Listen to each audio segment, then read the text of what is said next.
ನಮಸ್ತೆ ಎಲ್ರಿಗೂ, ಹೇಗಿದ್ದೀರಾ?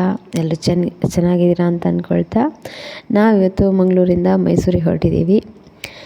ಮೈಸೂರು ಅರಮನೆ ಬಗ್ಗೆ ಒಂದು ಸಣ್ಣದಾಗಿ ಚುಟುಕಾಗಿ ಹೇಳೋಣ ಅಂತ ಹೊರಟಿದ್ದೇನೆ.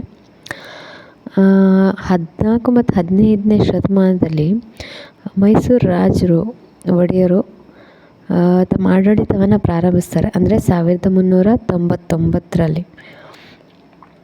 ಈ ಅರಮನೆಯು ಮರದ ರಚನೆಯಾಗಿತ್ತು. ಈ ರೀತಿ ಮರದ ರಚನೆಯಿಂದ ಅರಮನೆ ಮಾಡಿರೋದ್ರಿಂದ ಅನೇಕ ಬಾರಿ ಯುದ್ಧಗಳು ಸಂಭವಿಸಿದಾಗ ಬೆಂಕಿಗೆ ಆಹುತಿಯಾಗೋದು ಅಥವಾ ಎದುರಾಳಿಗಳಿಂದ ದಾಳಿಗೆ ಒಳಗಾಗಿ ಅರಮನೆ ಹಾಳಾಗ್ತಾಯಿತ್ತು.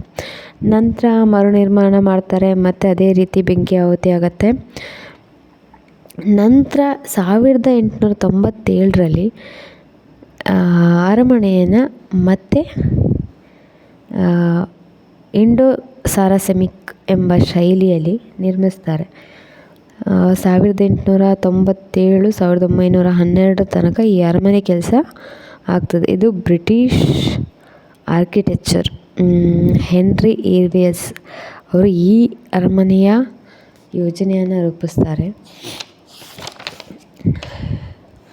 ಅರಮನೆಯು ಇಂಡೋ ಸಾರಾಸೆಮಿನಿಕ್, ರಜಪೂತ್, ದ್ರಾವಿಡ ಮತ್ತು ಮುಘಲ್ ಶೈಲಿಯಿಂದ ಮಿಶ್ರಣವಾಗಿದೆ. ಅಂದರೆ ಅರಮನೆಯ ಕಂಬಗಳು, ಅರಮನೆಯ ಮಂಟಪಗಳು, ಅರಮನೆಯ ಗೋಲಾಕಾರದ ಗೋಪುರಗಳು, ಅರಮನೆಯ ಕಂಚಿನ ಬಾಗಿಲುಗಳು, ಅರಮನೆಯ ಒಳಗೆ ನಿಮಗೆ ಎಲ್ಲ ವಸ್ತುಗಳು ಕೂಡ ನೋಡಲಿಕ್ಕೆ ಸಿಗ್ತದೆ.